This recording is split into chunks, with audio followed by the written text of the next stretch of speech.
Hola, hola, queridos amigos, hermanos. Qué alegría estar nuevamente con ustedes para estudiar la lección de la escuela sabática. Estamos en el trimestre que titula La misión de Dios, mi misión, y les doy una vez más la bienvenida al estudio de esta semana titulado Misión en favor de los no alcanzados, la primera parte. Ahora es bueno que recuerden que tenemos las preguntas claves de la escuela sabática. Entren y consoliden su aprendizaje respondiendo 5 preguntas para tener un aprendizaje mucho mejor. Entonces, entran en las preguntas claves, responden 5 preguntas y yo creo que van a ser de gran ayuda. Además, si también quiere participar o quiere llevar estas preguntas para la pantalla de su iglesia, ahí las indicaciones están allí en la descripción del video para que usted pueda proyectar en su escuela sabática. Creo que va a ser de gran utilidad para aquellos que son maestros de escuela sabática, directores de escuela sabática. Antes de la división de clases puede ser, hagan las preguntas, o si no, al finalizar. Y entonces hacemos que sea mucho más interesante el momento del estudio de la lección de la escuela sabática. Mis queridos hermanos, pasamos entonces directamente al estudio titulado Misión en favor de los no alcanzados, la primera parte. Se habla en este estudio acerca del incidente de Pablo en Atenas.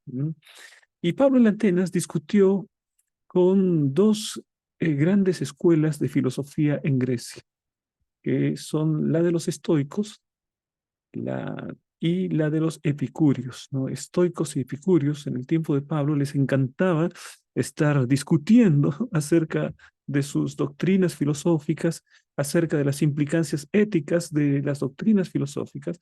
Y un día el apóstol Pablo entra y participa de la conversación y entra en el debate para presentar al Señor Jesucristo. Bueno, vamos a ver entonces quiénes eran los estoicos y quiénes eran los epicúreos de acuerdo al pensamiento que ellos tenían. En el tiempo de Pablo, ellos dominaban el escenario de la filosofía ateniense. Vamos entonces a hablar un poco acerca del estoicismo. Ahí hay grandes hombres, ¿no? Grandes nombres, grandes pensadores. Por ejemplo, Zenón de Elea, reunía a sus discípulos en la puerta. En griego, la palabra puerta es estoa. Como se reunían en la puerta, de ahí viene el nombre estoicismo, ¿no? Era el maestro con los discípulos que se reunían en la puerta, los estoicos.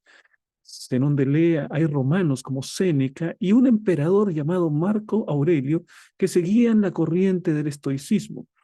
Entonces, ha tenido una gran influencia y todavía en nuestro tiempo muchas personas se declaran estoicos o que siguen este tipo de filosofía, el estoicismo. ¿Qué es lo que proponía el estoicismo? Vamos a hablar acerca de la concepción de la realidad que tenían los estoicos. En primer lugar, el monoteísmo, el monismo y el panteísmo. ¿Qué significa esto del monismo? Que todo se reduce a una sustancia o realidad fundamental. Es decir, que todos forman parte de un todo.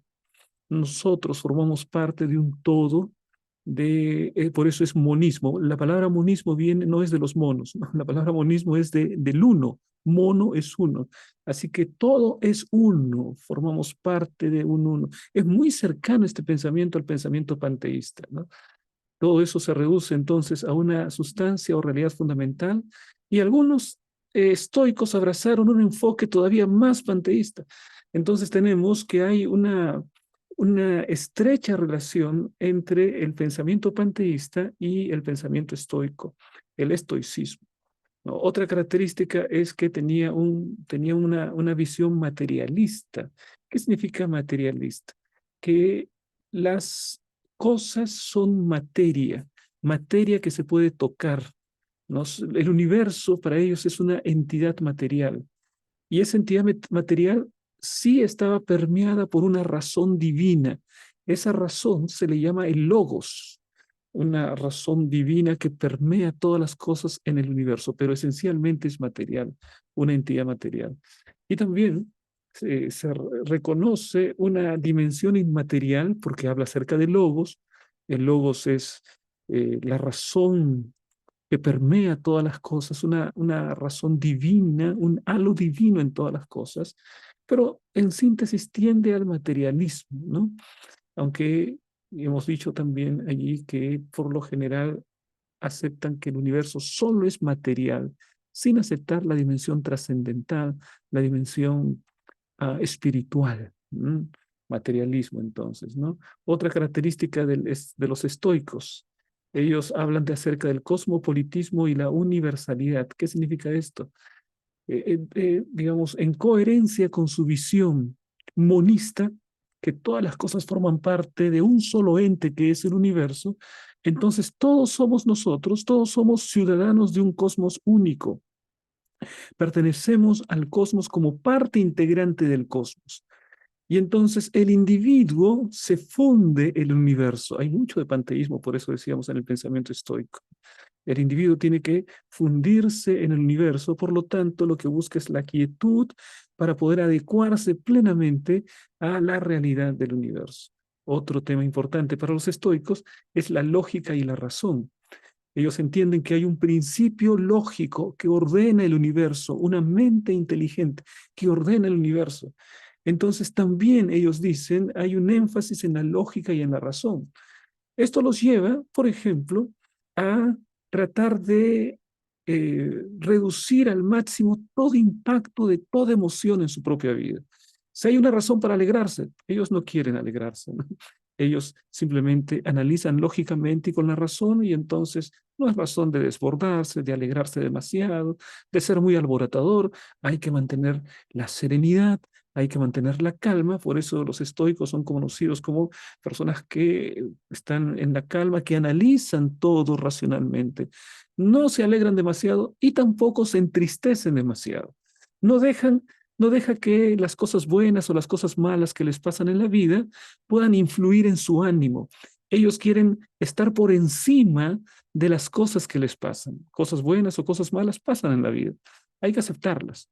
Incluso el nacimiento o la muerte también son cosas, son eventos que suceden en la vida y hay que aceptarlos. No hay que aferrarse demasiado, por ejemplo, a algunas cosas que nosotros sabemos que pronto pueden desaparecer. Uno no tiene que aferrarse a nada porque las cosas son efímeras, ¿no? Entonces, si tú te aferras, te va a causar dolor. Así que es mejor que mantengas tu distancia, no te aferras a las cosas, disfruta las cosas mientras están, pero disfrútalas de manera moderada, no caigas en los extremos, sino que anda en el camino del equilibrio. Y cuando, por ejemplo, algún estoico sufría la pérdida de un ser querido, ¿no? Entonces él empezaba a razonar, él empezaba a pensar, pero la muerte es parte de la propia experiencia de los seres vivos, todos vamos a morir, así que no tengo que preocuparme y eso no tiene que afectarme, tengo que seguir adelante, ¿no? Eso es lo que diría pues un estoico. Entonces, ese es en síntesis, mis hermanos, en una visión panorámica, lo que podemos decir acerca de los estoicos. Habían estoicos en Atenas cuando Pablo llegó, pero estaba la otra escuela de filosofía que era la escuela de los epicúreos. Pero antes me gustaría mencionar cuatro cosas que están en contradicción con el cristianismo en el pensamiento estoico. Por ejemplo, los estoicos pensaban que lo más importante era cultivar la virtud. Para el cristianismo, lo más importante es cultivar una relación con Dios que nos permite cultivar la virtud como un fruto de mi relación con Dios. Hay una diferencia allí. Para el estoico había que controlar las emociones por medio de la razón.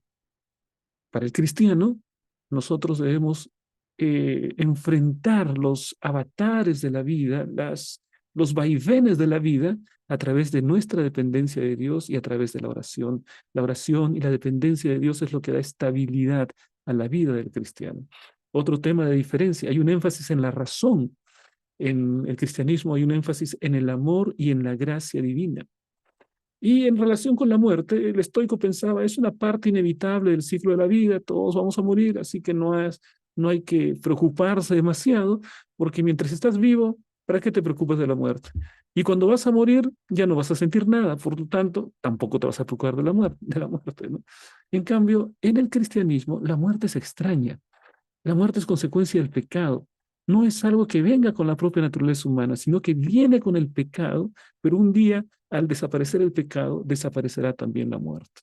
Usted puede pensar allí, ese es el pensamiento de los estoicos. Ahora vamos a ir al pensamiento del epicureísmo. Epicuro es uno de los grandes nombres de la filosofía griega y dio origen al epicureísmo, ¿no?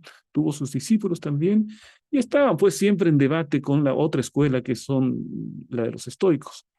Entonces, veamos cuál es el pensamiento que tenían los epicureístas. En relación con cómo estaba conformado el mundo, ellos pensaban en términos del materialismo atomista. ¿Qué quiere decir esto? Que todo está compuesto por partículas indivisibles e indestructibles llamados átomos. Átomo en griego es sin división, ¿no? Los átomos no se dividen. Ellos pensaban que todo en el universo estaba compuesto por pequeñas partículas.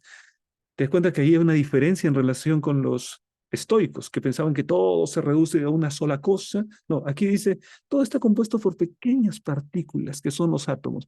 Esta es una idea que toman de un filósofo anterior, que también habla acerca de los átomos, ¿no? Eh, de la teoría de atomista. Y también aquí tenemos otra declaración. La combinación y el movimiento de los átomos explican la diversidad. Es decir, los átomos se combinan de manera diferentes y entonces así surgen las plantas, surgen los animales, surgen las cosas, surgen las piedras, todo surge de la variada conformación de estos átomos. Muy interesante, ¿no? Y muy cercano a lo que la ciencia piensa ahora, solamente que la ciencia ahora no piensa que los átomos son átomos, o sea, que los átomos son sin división, sino que la división del átomo todavía hay partículas subatómicas y partículas muchísimos, infinitamente muchísimo más pequeñas y se va dividiendo, ¿no? Entonces, esa es la diferencia con el pensamiento de los epicúreos. Ellos pensaban que ya no había división, ¿no? Partículas pequeñas que no se dividían. Ahora, en relación con la libertad, hay una pequeña combinación, aparente contradicción en el pensamiento entre el determinismo y el libre albedrío. Porque si las cosas están hechas por átomos y esos átomos responden a sus propias leyes, entonces esas leyes obligan a los átomos a actuar siempre de la misma manera. Y por lo tanto, uno pensaría, termina que si el hombre está hecho de átomos y sus átomos siempre actúan de la misma manera, entonces el hombre está predeterminado, no tiene libertad, ¿no? Pero aquí hay un espacio para la libertad, porque hay un fenómeno que los epicuristas llamaban clinamen. ¿Qué significa esto? El clinamen era que en algún momento los átomos tenían cierto espacio de libertad y tenían una desviación espontánea, como si tuviesen también un libre albedrío. Es decir, los átomos no es que actuaban conforme a leyes prefijadas con anticipación, y entonces todo era determinado y no había libertad. No, ellos explican la libertad porque en algún momento, por algún fenómeno, el átomo elegía un camino diferente. Esa era la desviación espontánea. Ese era el clinamen, ¿no? Y entonces dicen, hay libertad en un contexto de determinismo, hay libertad. Y eso explica también la libertad para el ser humano. ¿Qué más pensaban los epicúreos? Ellos tenían el dualismo alma y cuerpo, muy parecido al de Platón, pero la diferencia es que para Platón el alma es inmortal, pero para los epicúreos el alma es material y es mortal también. No hay ningún alma que sobrevive al cuerpo en el momento de la muerte. El alma perece con el cuerpo, ¿no? Ellos entienden que hay alma y que hay cuerpo, pero en el momento de la muerte muere el cuerpo, pero muere también el alma. No creen en la inmortalidad del alma. Y en la teoría del conocimiento, los epicúreos hablan acerca de que el conocimiento se deriva de los sentidos. Es decir, a través de mis ojos yo obtengo conocimiento, a través de mi tacto obtengo conocimiento, a través de mi olfato. Los sentidos son los que me colocan en contacto con el mundo y así yo conozco el mundo a través de los sentidos. Eso se llama empirismo. ¿Eh? Entonces ellos eran empíricos en relación con la manera como se conocen las cosas. Bueno, estos eran los epicureístas, ¿no? Los epicúreos. Y entonces aquí vamos a ver alguna lista de cosas en las que el epicureísmo entra en contradicción con el cristianismo. Primero, hay un materialismo radical, ¿no? Y hemos visto que siguiendo pues la teoría atómica de Demócrito, ¿no? Ellos dicen las cosas están hechas por pequeñas partículas y esas cosas son materiales, no hay espíritu, no hay una dimensión espiritual. El cristianismo sí reconoce una dimensión espiritual. Otra diferencia, los epicúreos hablan que los dioses no se interesan por los humanos. Bueno, ellos decían así, no existen los dioses, pero si existiesen, no se interesan por los seres humanos, ¿no? No tienen relación con el hombre, los dioses no intervienen en la historia, están alejados, viven su propio mundo, así que no existen, pero si existiesen, ni siquiera se importan por los seres humanos, pensamiento de los epicúreos. Pero en el caso del cristianismo encontramos que Dios interviene en la historia. Dios envía a su Hijo unigénito y lo hace formar parte de la historia humana. Dios busca a los seres humanos diferentes. Otra, otra declaración que entra en conflicto con el cristianismo, que es la máxima aspiración de un epicúreo, un epicureísta, maximizar el placer y minimizar el dolor. Ellos andaban en búsqueda del placer. ¿Ah? Y entonces el ser humano lo que quiere en realidad y es más feliz es cuando maximiza, es decir, vive al máximo el placer y cuando minimiza, es decir, minimiza el dolor, lo hace muy pequeño. Eres feliz cuanto menos sufres y cuanto más placer obtienes, ¿no? Bueno, uno podría pensar, entonces estos andaban de fiesta en fiesta, porque los placeres y entonces del vino, la droga, el sexo, ese tipo de cosas. No, no, no, cosa curiosa porque ellos tenían una escala de placeres y la escala más elevada del placer era la del conocimiento, la de la sabiduría. Es decir, buscaban placer en el conocimiento y en la sabiduría y ese era el placer más elevado. Así que porque los epicúreos buscasen el placer no significaba que se echaban pues no la gran vida, ¿no? Sino por el contrario, más bien eran muy prudentes, muy equilibrados en su estilo de vida. Bueno, en el caso del cristiano es el amor sacrificial. No busca lo máximo para sí mismo, sino trata de solidariamente mostrar amor por el prójimo. Luego, en el caso de la muerte, en la muerte, para el epicúreo, los epicureístas, en la muerte se deja de experimentar sensación. Ya no hay, ya no hay ni placer ni dolor, ¿no? Así que todo lo que tienes que vivir, lo tienes que vivir en esta vida, porque en la muerte no vas a experimentar ni placer ni dolor. Eso es contrario también al cristianismo, que nos habla acerca de la esperanza de la resurrección. Entonces, hermanos, ahí podemos ver cómo es diferente este pensamiento con el pensamiento cristiano y por qué al final, ¿no? Los griegos, los atenienses, no aceptan de buena manera el mensaje del apóstol Pablo, como veremos a continuación. Vamos entonces directamente, mis hermanos. El texto de memoria dice, el Dios que hizo el mundo y todo lo que hay en él, que es el Señor del cielo y de la tierra, no habita en templos hechos por manos humanas. Parte del mensaje del apóstol Pablo. Veamos entonces qué fue lo que sucedió en Atenas. Ese encuentro fue un encuentro notable. Algunas personas, algunos historiadores dicen que el momento en que Pablo entra en Atenas es el punto de partida de la civilización occidental, porque es el primer momento en que se ponen en contacto el cristianismo representado por el apóstol Pablo con la filosofía griega representada por estoicos y por epicúreos que constituyen las bases de la cultura occidental. Entonces, algunos colocan allí ese encuentro como el punto de partida de eso que después se llama la cultura occidental. Vamos a analizar entonces mucho más de cerca este encuentro desde el punto de vista de la palabra de Dios. Miren ustedes, en Hechos 17:16, mientras Pablo los esperaba en Atenas, su espíritu se enardecía viendo la ciudad entregada a la idolatría. Los compañeros de Pablo habían quedado en la ciudad de Berea, en la ciudad de Tesalónica anteriormente, mientras iban sus viajes allí, y Pablo llegó solito, llegó a Atenas. A pesar de estar solo, eso no fue un obstáculo para él, para que él pueda cumplir la misión. Así que los días sábados se iba a predicarles a los judíos. Pero durante la semana, el apóstol Pablo no perdía el tiempo y se fue a predicar al mercado, a la plaza pública, ¿no? Miren ustedes, dice, así que discutía en la sinagoga con los judíos y piadosos los días sábados, y en la plaza cada día con los que concurrían. O sea, durante la semana él iba a la plaza, él iba a los lugares de la ciudad, él observaba, él estaba atento, miraba cómo vivían las personas, miraba en qué se interesaban las personas, cuál era su pensamiento, pero también empezaba a conversar con ellas, ¿no? Todo con el propósito de compartir la palabra de Dios. Mira lo que dice el verso 18. Y algunos filósofos de los epicúreos y de los estoicos disputaban con él. Ya vimos, ¿no? Ya vimos el pensamiento. Los epicúreos eran como los ateos de la época.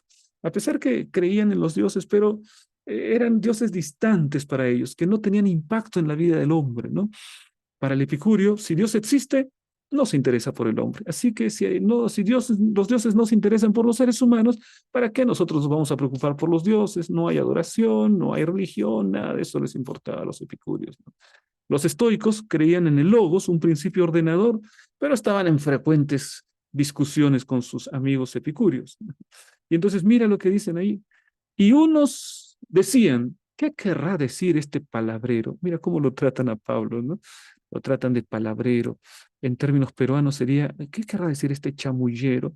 Está que me chamulla, ¿no? Está que habla mucho, ¿no? Y otros decían, parece que es predicador de nuevos dioses. Había cierta confusión. ¿Por qué? Porque les predicaba el evangelio de Jesús y de la resurrección.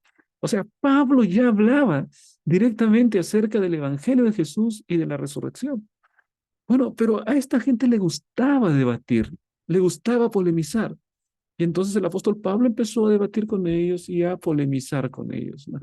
Aquí encontramos, mis hermanos, cómo el apóstol Pablo tiene un gran desafío, porque una cosa es hablar con los judíos, él podía hablar con los judíos creían en el Antiguo Testamento, los cristianos también creemos en el Antiguo Testamento, así que habían muchos puntos en común entre los judíos y el mensaje del apóstol Pablo. Pero el desafío durante la semana era hablar con los estoicos y con los epicúreos, con los filósofos griegos. Y estos no conocían nada del Antiguo Testamento, no creían en el santuario, no creían en Jehová, no creían en el pueblo de Israel como pueblo de Dios, no creían en nada. Para eso era una cosa desconocida completamente para ellos. Así que el apóstol Pablo tiene algunas estrategias muy interesantes para alcanzarlos a ellos, ¿no? Empieza a utilizar un método diferente porque está hablando a una sociedad pagana y a un grupo de personas racionalistas, ¿no? Que valoran la razón por encima de la fe o de la creencia en lo sobrenatural. Queridos hermanos, Pablo se confronta con personas de ese tipo y en eso se parece mucho a los cristianos de nuestro tiempo. Vivimos en una sociedad que ha sido denominada la sociedad postcristiana, es decir, una sociedad que ya no cree más en religión, una sociedad posmoderna, una sociedad racionalista. Y por otro lado, una sociedad también panteísta, en el sentido de que mucho del pensamiento oriental, que es panteísta de la nueva era, está entrando también en nuestra sociedad y los cristianos tenemos que enfrentar a veces ese tipo de situaciones, ¿no? Panteísmo y el ateísmo también son signos de nuestro tiempo. Así que haremos muy bien en ver cómo Pablo se desenvolvió en medio de ese ambiente tan contrario al cristianismo. Vamos a ver la siguiente parte.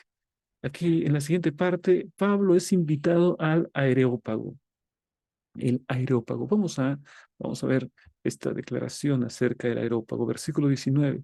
Y tomándole al apóstol Pablo, le trajeron al Areópago, diciendo, ¿podremos saber qué es esta nueva enseñanza de que hablas? ¿Qué nos estás hablando? Háblanos claramente. A ver, te vamos a dar la oportunidad que nos expliques. El Areópago, mis hermanos, era una gran roca, una gran roca enorme, como de 100 metros de alto, ¿no? Y allí arriba se efectuaban juicios y se efectuaban también discusiones religiosas entre los griegos, entre los atenienses. Así que allí lo llevaron a Pablo, a ese lugar de tanta historia. Se dice por la mitología que allí fue el primer juicio de todos los tiempos, un juicio a Ares, el dios de la guerra, ¿no? De ahí quizá venía el nombre del Areópago. Y ahí era un lugar de juicio y era un lugar de debates acerca de temas religiosos y allí lo llevaron a Pablo. ¿Mm? ¿Qué fue lo que sucedió? De versículo 20 dice, pues traes a nuestros oídos cosas extrañas. Queremos pues saber qué quiere decir esto. Y el versículo 21 dice, porque todos los atenienses y los extranjeros residentes allí, esa es una anotación de Lucas, ¿no? Lucas dice, en ninguna otra cosa se interesaban sino en decir o en oír algo nuevo. Les encantaba la novedad. Les encantaba poder escuchar una nueva doctrina y poder debatir y poder ver cuáles eran los puntos fuertes y los puntos débiles de esa doctrina. Y les gustaba imponer a través de la razón su pensamiento.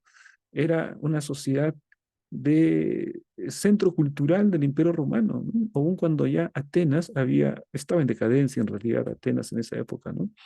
Ya no era la gran ciudad de los filósofos Sócrates, Platón y Aristóteles, que brillaron en el siglo IV, siglo III antes de Cristo.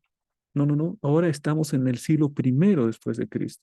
Y el apóstol Pablo está en Atenas, aunque ya no era la ciudad brillante que fue en algún tiempo, todavía tenía rezagos de alta cultura, de preocupación por la filosofía, de cultivo del arte y de la ciencia. Eso era Atenas. Así que Pablo no estaba en cualquier lugar. Y el desafío que él recibe fue un desafío impresionante, interesante, ¿no? Fue llevado entonces al Areópago para compartir la palabra de Dios. Mi querido hermano, habrá momentos en los que el Señor permitirá que tengamos la posibilidad de compartir la palabra de Dios en escenarios, en lugares, a personas que no comparten nuestra cosmovisión, que no comparten incluso nuestra cultura. ¿Mm? Entonces, allí se abren las oportunidades para testificar. Tenemos que estar preparados para dar defensa de nuestra fe, ¿m? Para hablar con convicción y para hablar con la fuerza y el poder del Espíritu Santo, para compartir el mensaje precioso del Evangelio a personas que todavía no conocen a Jesús, en otros contextos, en otras culturas, ¿no? Mire entonces cómo este grupo de griegos llevan al apóstol Pablo para que pueda hacer parte de este grupo de personas que debatían, ¿no? Miren ustedes, en Atenas Pablo había esperado que el Espíritu Santo pudiera utilizar sus conocimientos y sus habilidades oratorias que había adquirido en su educación con Gamaliel. Pero en realidad fue la educación de Pablo en las calles de Atenas lo que el Espíritu Santo pudo usar más. ¿Qué dice aquí este comentario de la lección? Que el hecho de estar en Atenas, Pablo inmediatamente se puso a conocer la ciudad de Atenas. Empezó a entrar en contacto con las personas y con la cultura de Atenas. Quería saber cuáles eran sus características, cuáles eran sus sueños, qué era lo que los hacía sufrir, cuáles eran sus principales preocupaciones. Desde el punto de vista religioso, qué características tenía su religión. Él estaba buscando, es decir, trataba de conocer lo más profundamente a aquellos a quienes les iba a compartir el Evangelio. Aquí hay un principio, mis hermanos, aquí hay un principio. Tenemos que conocer lo más profundamente el trasfondo y la cosmovisión de quienes vamos a compartir la palabra de Dios. ¿Quién sabe? Aquí hay algún hermano que tenga la oportunidad de conversar con un ateo, un filósofo, un académico, un hombre de la universidad, ¿no? Y que tiene una cosmovisión diferente a la cristiana. Entonces, puedes hacer como Pablo, conoce lo más posible cuáles son sus intereses, cuáles son sus tristezas, qué es lo que está necesitando en la vida para que puedas llegar con el mensaje del Evangelio respondiendo a la necesidad de esa persona. Sus más sabios oyentes estaban asombrados al escuchar su razonamiento. Mira que se asombran al escuchar a Pablo, y el asombro de los atenienses, ellos no se asombraban por cualquiera, estaban acostumbrados a debatir, pero lo llaman a Pablo y lo llevan al Areópago porque algo había pasado, porque le habían encontrado profundidad, habían encontrado razonamiento lógico y estaban queriendo conocer más. Demostró que estaba familiarizado con sus obras de arte, su literatura, su religión. O sea, Pablo tenía un trasfondo y él se enriqueció más todavía al conocer más de cerca la cultura ateniense para predicarles el Evangelio. Tenemos que hacer eso, ¿no?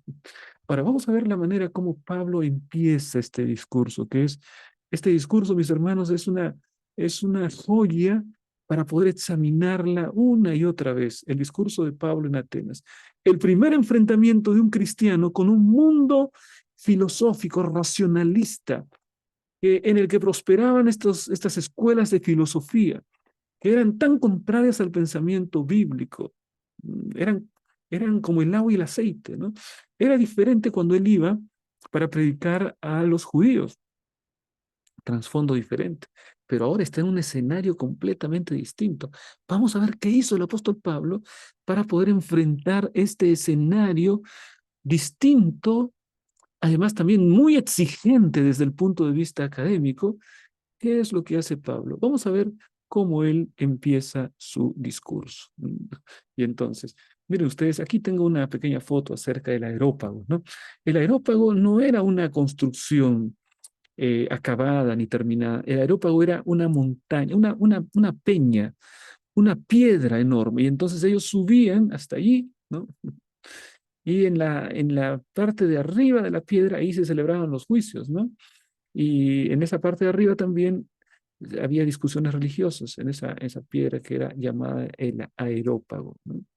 Miren ustedes cómo empieza el mensaje de Pablo, allí arriba, allí donde había brillado tanto la sabiduría de los grandes filósofos griegos, allí llegó el apóstol Pablo para compartir la palabra de Dios.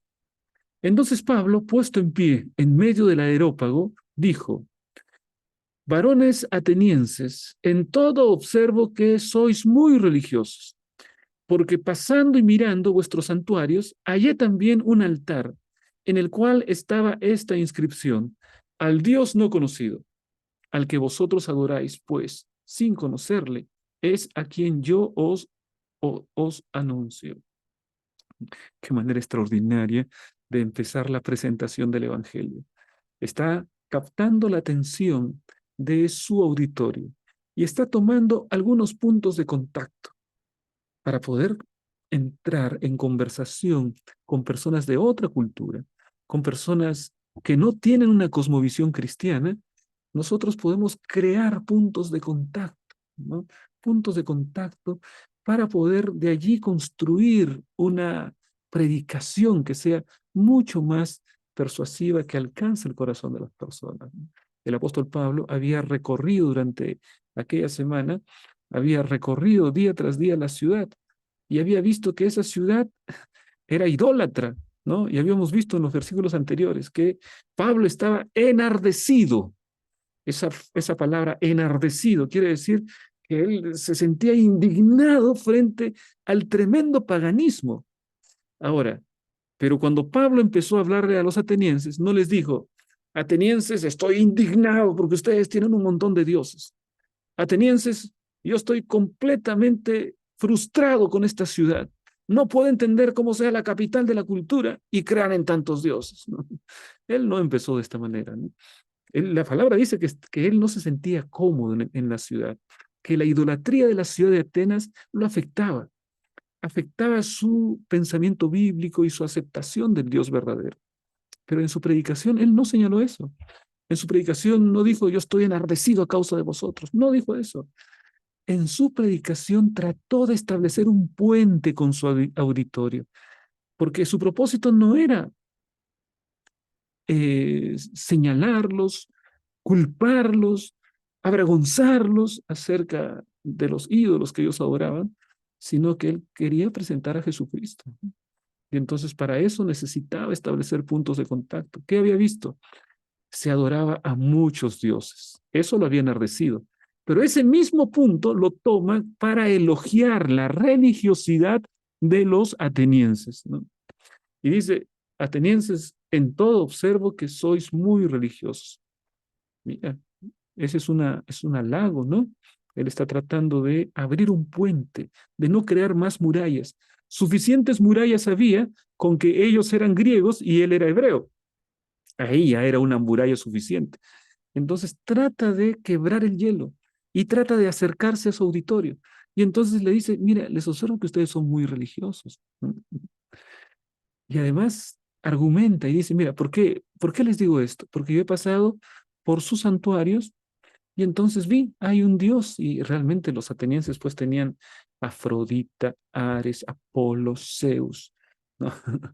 El panteón de los dioses griegos nunca terminaba, ¿no? Había dioses para todas las cosas. Poseidón, ¿no? El dios del mar. Es decir, los dioses que tenían los atenienses, pues, tenían altares en todas partes y adoraban a los dioses en todas partes y estaban los santuarios. Pero en la observación que el apóstol Pablo hace, él mira atentamente y hay un lugar que le llama especialmente la atención. Hay un altar sobre el cual no hay ningún ídolo. Todos los altares tenían ídolos, pero este altar no tenía ningún ídolo. Y entonces ahí abajo había una inscripción que decía al Dios no conocido. Uno va caminando por allí. Si uno no está pensando en cumplir la misión, eso no le llama la atención, ¿no? Pero Pablo le asombró este altar. Este es un altar al Dios no conocido. Impresionante.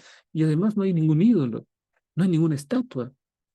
Es un altar vacío. Y abajo dice al Dios no conocido. Él vio eso en la ciudad. Y eso fue el punto de partida para hablarles acerca del mensaje del cristianismo.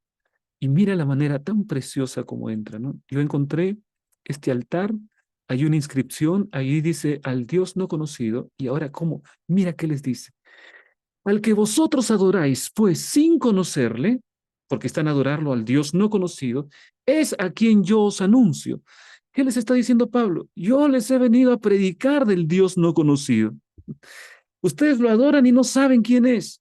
Yo voy a hablarles acerca del Dios no conocido, porque ese Dios no había una estatua, ¿no? Era una adoración espiritual, no había ninguna estatua. A ese Dios no conocido, de ese yo voy a hablarles. Qué manera preciosa, ¿no? De enfrentar el auditorio con el conocimiento de la palabra. Ustedes ya lo adoran, solo que no saben que lo adoran.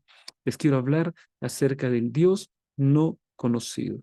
¿Quién era el Dios no conocido? El que Él les iba a presentar, el Dios que gobierna el cielo y la tierra, el gran Dios del cielo que creó todas las cosas. Ese es el Dios no conocido. Y a Él, Pablo quería presentarlo delante de los atenienses. Bueno, aquí encontramos que Pablo había encontrado un tema de conversación que despertaría el interés de ellos. Queridos hermanos, cuando entablemos alguna conversación con alguien que todavía no es de la fe, con alguien que tiene una cosmovisión diferente, una cultura diferente, que nunca escuchó hablar acerca del Dios verdadero, del Señor Jesucristo, o que es un ateo, o que es un panteísta de la nueva era, trata de entrar con puntos en común. Busca algún punto en común con esa persona para a partir de allí construir la presentación de la verdad. Esto fue lo que hizo Pablo. No busques separar, no busques señalar, no busques criticar, ¿no? La crítica lo que va a hacer es alejar a las personas y tu misión es presentar a las personas a Cristo. Y si empiezas criticando, no habrá oportunidad para que puedas presentar a Jesucristo. El cristianismo no se trata de ganar debates. El cristianismo no se trata de mostrar que tú estás equivocado y que yo tengo la verdad. El cristianismo de lo que trata es de salvar a las personas. Y si para salvar a las personas necesitas establecer puntos de contacto, entonces necesitas buscar esos puntos de contacto con la gente a quienes vas a predicar, mi hermano. Esa es una enseñanza tremenda que encontramos en este testimonio del apóstol Pablo. Ahora vamos a la siguiente parte, porque la historia se presenta cada vez más interesante, ¿no? Esa apenas fue la primera parte. Y entonces ahora, ¿qué es lo que hace Pablo? ¿Cómo presenta al Dios verdadero? Aquí está. Versículo 24 empieza hablando acerca de ese Dios, el Dios no conocido, el Dios a quien Pablo les está presentando, el Dios que hizo el mundo y todas las cosas que en él hay. Siendo Señor del cielo y de la tierra, no habita en templos hechos por manos humanas. Así que hacen bien en adorar a un Dios sin tener un santuario, sin tener un ídolo, porque exactamente ese Dios no habita en templos hechos por manos humanas, porque es el Dios del cielo y de la tierra. Muy interesante. Hasta ese punto irrefutable, ¿no? Si es un Dios que gobierna todo el universo, la casita que le haga el ser humano, pues no va a ser su habitación, ¿no? Los templos que le haga, esa no es la habitación. No podemos reducir lo extraordinario de nuestro Dios, la grandeza de nuestro Dios a una morada humana. a un templo hecho por manos humanas. Dios no mora allí, aunque podemos encontrarlo a través de la comunidad, en la adoración en el templo, pero puede encontrarlo en la montaña, puede encontrarlo en el medio del mar, puede encontrarlo en el desierto, porque este Dios mora en todo lugar y gobierna en todo lugar y es soberano en todo lugar. Eso le está presentando el apóstol Pablo a los atenienses, a los estoicos, a los epicúreos, que lo estaban escuchando allí. Y seguramente habían representantes de algunas otras escuelas, ¿no? Porque estos atenienses tenían cantidad de escuelas filosóficas. Continúa él hablando y él dice, ni es honrado por manos de hombres. Es decir, si yo hago una estatua con mi mano, eso no significa una honra para Dios. Las manos humanas no pueden honrar al Dios verdadero. Ninguna estatua de mármol o de cualquier otro material puede honrar al Dios verdadero. No necesitas de estatua para adorarle. No necesitas de templos para adorarle. Y además, como si necesitase de algo. Nada que el hombre puede hacer satisface alguna necesidad del Creador, porque Él es el que provee para toda necesidad. Pero Él no necesita de nosotros. Él apenas lo hace todo por amor. La creación fue por amor. La redención fue por amor. Así que la motivación fundamental de este gran Dios del cielo es el amor. Dice, pues Él es quien da a todos vida y aliento y todas las cosas. Quizá en aquel momento los estoicos dirían, a este me está hablando acerca del logos. El logos es espíritu, ¿no? Esa divinidad que permea todas las cosas. Parece estar hablando acerca del logos, pensamiento panteísta, ¿no? De los estoicos. Pero él continúa.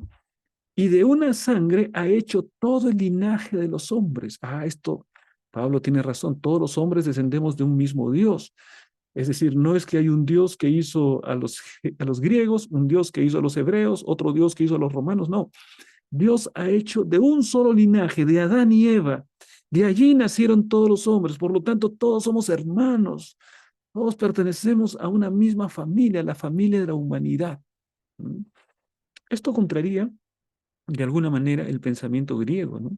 Que para los griegos, los bárbaros eran ignorantes, eran gente que no merecía los mismos derechos, el mismo estatus que tenía un griego, que era una persona racionalista, ¿no? ¿No? Pero ahí el apóstol Pablo derriba eso, les dice, de una sangre ha hecho el linaje de todos los hombres, todos somos iguales delante de este Dios. No hay judío ni gentil, diría en otro lugar de la palabra, ¿no? Y dice más, para que habiten sobre toda la faz de la tierra. Es decir, los hombres se han distribuido por toda la tierra, pero todos pertenecen a una misma familia porque vienen de la mano de Dios, porque Dios los ha creado de un mismo linaje. Todos somos iguales frente a Dios. Ahora, querido hermano, decir que todos somos iguales porque venimos del mismo Dios es revolucionario y es hasta subversivo en el tiempo de Roma y en el tiempo de Grecia. ¿Por qué? Porque en ese tiempo la sociedad estaba completamente estratificada, ¿no? Los atenienses de Abolengo, aquellos descendientes de los fundadores de la ciudad, se creían en un plano superior. Los esclavos, estos esclavos no merecen ningún derecho. Las mujeres tampoco.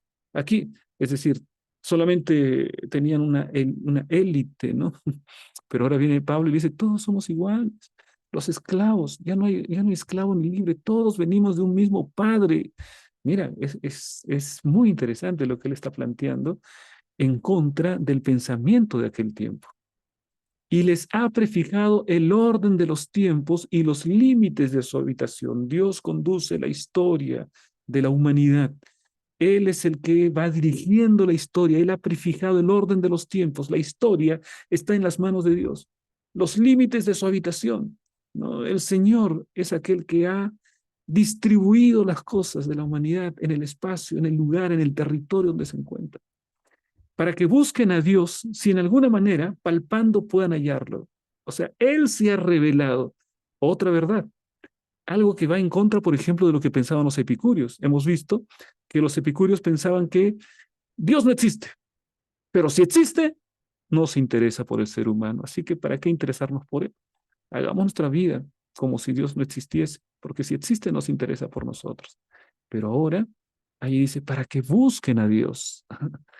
Hay un Dios y ese Dios hay que buscarlo.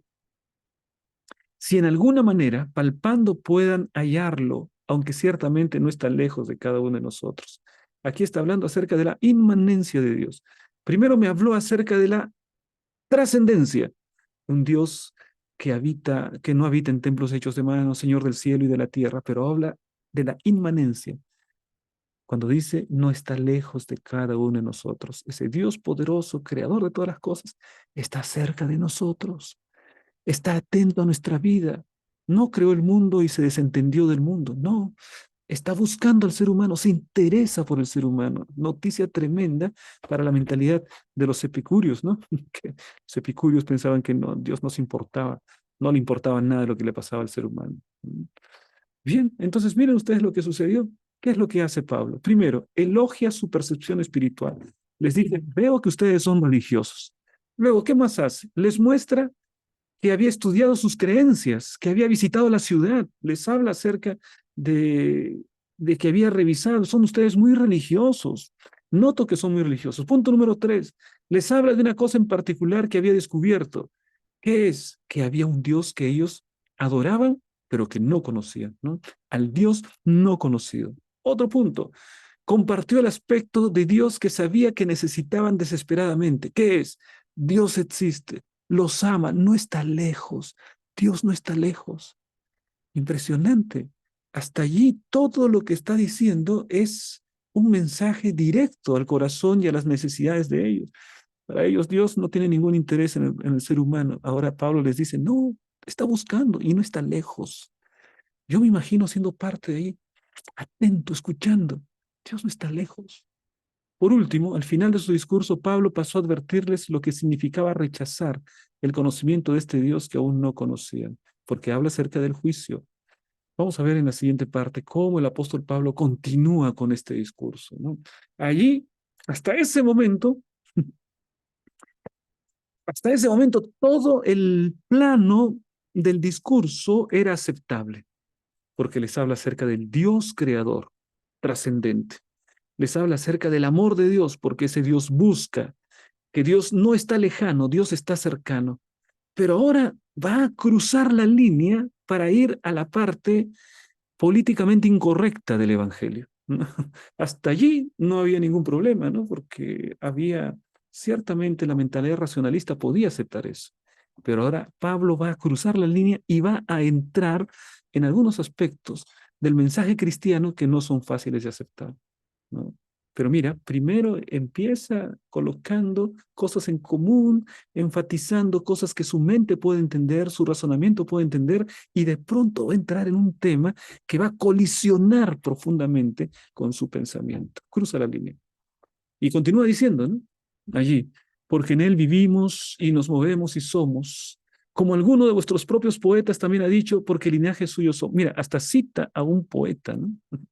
Es decir, a un escritor griego. Así que Pablo conocía a los escritores griegos. En su mensaje dice, mira, así como dice fulano de tal, uno de sus poetas, dice. Y más adelante, siendo pues linaje de Dios, no debemos pensar que la divinidad sea semejante a oro o a plata o a piedra, escultura de arte y de imaginación de hombres. La divinidad no es a través de ídolos que hay que adorarlo. No son las imágenes, no son las estatuas. Ahora, pero Dios, habiendo pasado por alto los tiempos de esta ignorancia, bueno, estuviste en la idolatría, adoras a imágenes de mármol, a imágenes que tienen ojos pero no ven, que tienen oídos pero no oyen, a ese tipo de imágenes. Pero mira, la buena noticia es que Dios pasa por alto el tiempo de la ignorancia. Y ahora Dios manda a todos los hombres en todo lugar que se arrepientan. Primer mensaje, arrepiéntete. Primer mensaje que cruza la línea, ¿no? El arrepentimiento. No estás bien, no estás haciendo bien. Estás adorando a quien no debe ser adorado a través de estatuas, a través de ídolos.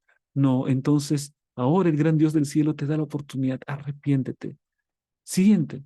Porque por cuanto Dios ha establecido un día en el cual juzgará al mundo con justicia, ¡bum! De pronto entra el tema del juicio. Los estoicos y los epicúreos, ambos compartían la misma creencia. Al momento de morir, tú no tienes que dar cuenta de tu vida a nadie. Mueres, te mueres. La única vida que tienes es esta. La muerte, nada de juicio, nada de enfrentar las consecuencias de tus actos, nada de eso. Esa es una idea que va contra el pensamiento tanto de epicúreos como de estoicos, la idea del juicio. Pero no se contentó con eso. Ahora entra con otra idea que cruza la línea. Por aquel varón a quien designó, ahí está hablando de Jesús, no menciona el nombre, pero es Jesús, por aquel varón a quien designó. ¿Quién es ese varón? El Señor Jesucristo, dando fe a todos con haberle levantado de los muertos. Esa es la línea tremenda. La resurrección. Jesucristo resucitó. Es decir, la idea de la resurrección de Jesucristo fue otro punto que cruza la línea. Aquí el apóstol Pablo ya deja de ser políticamente correcto, por así decirlo, ¿no? Al comienzo habla de un Dios poderoso, y lo aceptan, ¿sí? Es una idea racional. De un Dios que creó el cielo y la tierra, lo aceptan. De un Dios que además está preocupado con nosotros, parece interesante. Bueno, pero aquí empieza ya las cosas duras, ¿no? Arrepiéntete, cambia de vida. Ya, ese es un golpe fuerte, un primer cruce de línea. Luego le dice, mira, va a haber un juicio, tienes que prepararte, vas a tener que dar cuenta de tus actos. Estoicos y epicúreos no querían saber nada de eso. Y ahora les habla de la resurrección. ¿Pero qué es esto de la resurrección? ¿Cómo es esto de la resurrección? Si cuando uno se muere ya no hay nada. Cuando uno se muere, decían los epicúreos, me muero y ya no voy a sentir ni placer ni sentir dolor. Así que no me preocupo por la muerte. Lo único que me preocupa es la vida y quiero vivir lo más virtuosamente posible. Y así que Pablo viene y les habla, no, vas a tener que dar cuenta de tus actos, hay un juicio. Y además dice allí también que quien va a juzgar al mundo será ese varón que Dios ha designado que resucitó. Pablo resucitó ya, ¿no? Este tema para muchos, esa mentalidad racionalista, resucitar de los muertos, para hombres materialistas, porque ambos tenían cierto tipo de materialismo, ¿no? El materialismo de los estoicos era materialismo, aunque lo barnizaban con un poco de panteísmo, ¿no? Porque creían en el logos y en fin. Pero los epicúreos decían, no hay Dios. Y si hay Dios, Dios nos interesa, ¿no? En el caso que hubiese Dios, no se interesa por nosotros. Y a la muerte no hay nada, ¿no? Simplemente uno muere y ya no hay sentimiento, ya no hay pensamiento, ya no hay placer, ya no hay dolor, ya no hay nada de nada. Y esto, Pablo, la resurrección, ¿qué me hablas de la resurrección? Por favor, Pablo, resurrección. Era demasiado duro. Pero Pablo no evitó compartir la parte difícil del Evangelio, ¿no? Él habló de la parte más aceptable, pero también habló cruzando la línea del arrepentimiento, del juicio, de la resurrección de los muertos. O sea que fue un discurso bastante completo, ¿no? Y en este discurso habla acerca de Jesús como aquel que fue resucitado de los muertos. Oh, mis queridos hermanos, ¿qué fue lo que sucedió? Pero cuando oyeron de lo de la resurrección de los muertos, unos se burlaban y otros decían, ya te oiremos acerca de esto otra vez. Ya ese tema de la resurrección de los muertos ya era demasiado para algunos de ellos, ¿no? La resurrección de los muertos, pues eso no existe, ¿no? No, la mente racionalista se convertía en una muralla para poder aceptar las cosas espirituales. Y los griegos racionalistas allí colocaron, gran parte de ellos, una muralla para no aceptar el evangelio. Ya te iremos otra vez ya hablan, ¿no? Dice uno, ¿qué es esto de que los muertos resucitan? Está loco este. ¿De qué me está hablando? Este es un palabrero, ¿no? Podrían estar pensando. Y bueno, miren qué es lo que dice la parte final. Y así Pablo salió de en medio de ellos. Mas algunos creyeron, dice, o sea, hubo un pequeño fruto. Y ahí estamos hablando acerca de hombres del Areópago, ¿no? Es decir, hombres de cierta cultura. Mas algunos creyeron juntándose con él, entre los cuales estaban Dionisio el Areopagita. Este Dionisio parecía ser una persona notable, ¿no? Si se le dice el Areopagita, quién sabe era un juez, quién sabe era alguien que lideraba ciertas decisiones que se hacían allí, judiciales o en temas religiosos. Pero este hombre allí forma parte de la iglesia cristiana. Una mujer llamada Damaris, que da el nombre, ¿no? Esta Damaris debió haber sido una mujer muy prominente en la iglesia primitiva. fue hallada en Atenas. Cosa interesante, que había mujeres también en ese auditorio, y entre ellas estaba Dámaris. Debió haber sido una mujer notable, una mujer preocupada con los temas espirituales, religiosos, con los temas filosóficos posiblemente, ¿no? Una mujer de alta alcurnia posiblemente. Así que estaba Dionisio el Areopagita, Dámaris, y dice que habían otros con él. Como dice la palabra, echa tu pan en las aguas y al cabo de un tiempo volverás a encontrarlo. Él colocó el mensaje del Evangelio. Muy posiblemente el apóstol Pablo era consciente que habría cierto rechazo, cierta renuencia a aceptarlo, pero igualmente lo hizo, ¿no? Porque tenían que entender, incluso cuando una persona rechaza el Evangelio, tiene que entender qué es lo que rechaza, tiene que entender plenamente el Evangelio. Así que tenemos que predicar el Evangelio en los detalles, con todo lo que implica, con la idea de arrepentimiento y juicio, no solamente con la parte de amor, de misericordia, también hay que hablar del arrepentimiento, del juicio y del Señor Jesucristo como la base fundamental de la experiencia del cristiano. Muy importante todo eso, ¿no? Y aquí tenemos el desafío, mis hermanos, este desafío. El desafío que nos presenta la lección de esta semana. Uno, en oración pide a Dios que te guíe específicamente para saber cuál es la mejor manera de testificar a alguien que conoces. ¿Mm? Segundo, explora las redes sociales como un posible aerópago. Las redes sociales pueden ser un aerópago, dice, ¿no? O es decir, un lugar como para presentar el Evangelio a los no creyentes con la claridad y la discreción de Pablo. Mira, Pablo, ahí se habla de claridad. Habló claramente, ustedes pueden ver. Claro está el Evangelio, pero también fue discreto. Es decir, no atacó la idolatría de la ciudad, sino más bien trató de ver la parte positiva. Ustedes son religiosos. Siempre una persona con preocupación espiritual está en una línea de avanzada para poder recibir el Evangelio antes que alguien que no se preocupa de nada espiritual. Por lo menos los atenienses tenían esa disposición de las cosas espirituales. Y allí el apóstol Pablo tomó eso para poder compartir el mensaje de la palabra de Dios. Así, querido hermano, podemos también nuestros propios aerópagos, ¿no? Que son las redes sociales, ¿no?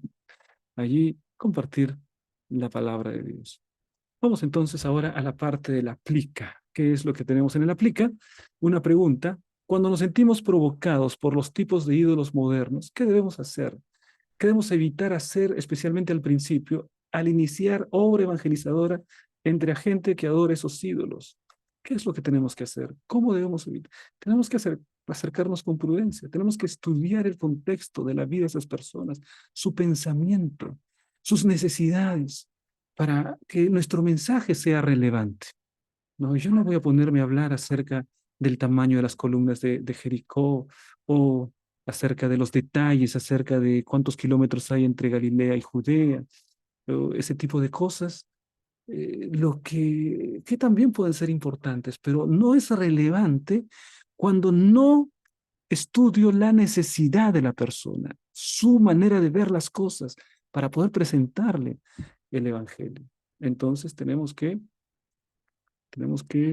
avanzar con prudencia, con conocimiento, conociendo el contexto cultural, social, filosófico, la cosmovisión de la persona o del grupo de personas a las que vamos a compartir el Evangelio. Qué preciosa esta lección que nos da el apóstol Pablo.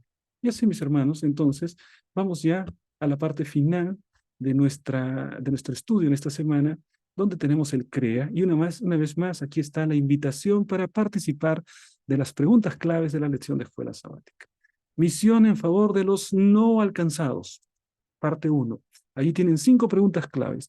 Y también, hermanos, si eres líder de escuela sabática o si eres un maestro de escuela sabática, te invito para que puedas compartir en la pantalla de tu iglesia, y para poder hacerlo, entra en la descripción del video y allí hay unas indicaciones para poder compartir las preguntas de la escuela sabática en tu clase o en tu iglesia en el momento de la escuela sabática.